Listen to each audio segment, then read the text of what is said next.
Good morning, everybody, and welcome to day 21 of a 21-day series where I'm providing tips to community clubs of how to be better, how to be healthier. And basically, it's been a long series, and today's going to be a bit of a recap of what we've talked about over the last 3 weeks. And I want to thank, we've had well over 10,000 views of our videos in that time, which is phenomenal. I talked about the power of social media, and it is really just a phenomenal resource that allows, I suppose, our key message of helping good intention volunteers around the country to be better.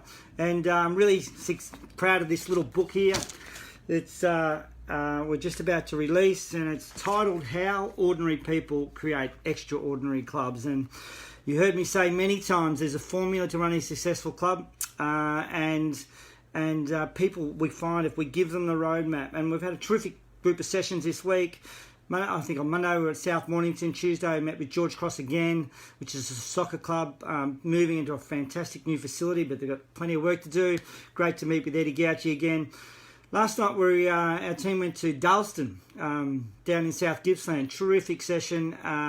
Thanks to Andy Thomas for that. And I think amazing feedback. And I think those who go and check out last night's post, you'll see the feedback they've provided about, in terms of how to take their club forward. Tonight we're off to Trafalgar in Gippsland. I think it's Mid Gippsland Football League. They won the premiership last year, but they're wishing to raise the bar and become better.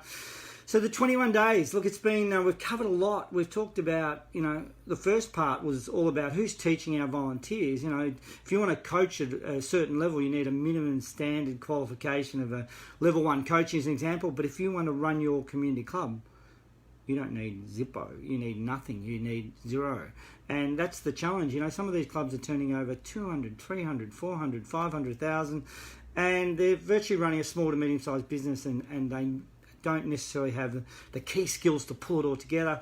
We also then touched on the first 90 days of the president, which was about day 2. We then went through the 14 grand funding for volunteers to come and work at your club. Check out that video. Did a radio interview this morning with Shepparton Southern Cross through Sean Cullen, who's a former person and family friend that I've known. So we did that interview this morning.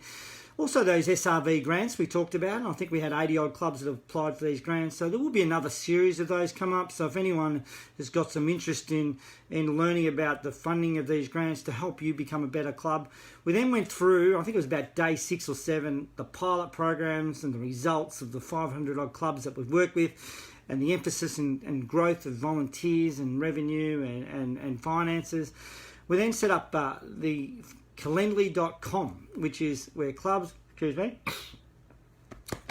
can make an appointment to speak to me, 20 minutes. I'm going to block out some time. I'm going to do that in the next hour, over the next couple of weeks. So if you wish to make an appointment at a time that suits you, please do so. We then talked about, I think it was about day 8, we talked about the importance of the Australian Sports Foundation and why every single club in Australia should be registered with the ASF. That's one of the chapters in this book. The book's going to be $5. I had the CEO of the ASF just tick off the contents of our chapter in the last couple of days. So thanks to Patrick Walker from Canberra to the ASF to do that for us. We then had a session at Cooroorup in Gippsland, West Gippsland. And we then had a separate video on the 30 initiatives that we've learned around the country, revenue initiatives of how to take your club forward. And often we're finding with clubs, they pick out 4 or 5. They can generate anywhere from 70 to 100 grand plus in terms of new revenue and repeatable revenue.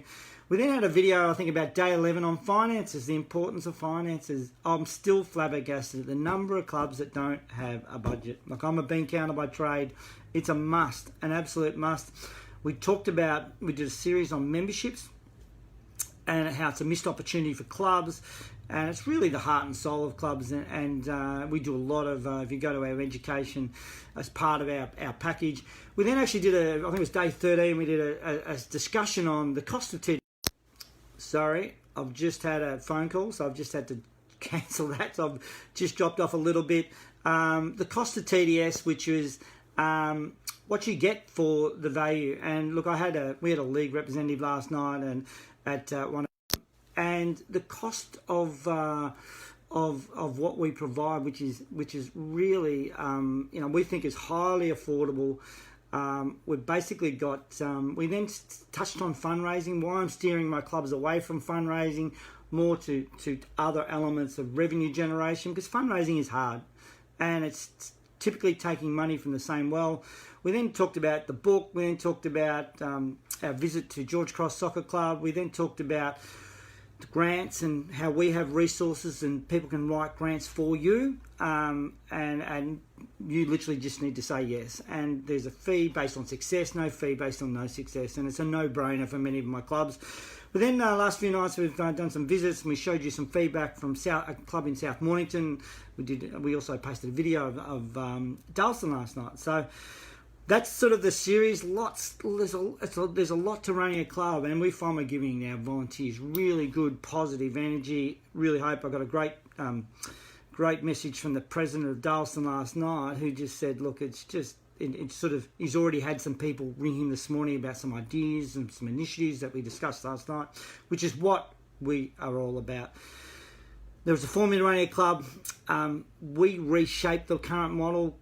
Clubs are using the revenue model that's 30 to 40 years old. Their finances are not where they need to be. The committee structures is the key, and they're still using the same structures that really are out of date.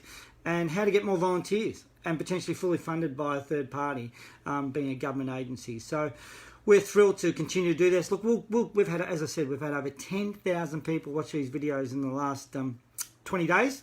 Today's day 21, and we are making a real difference.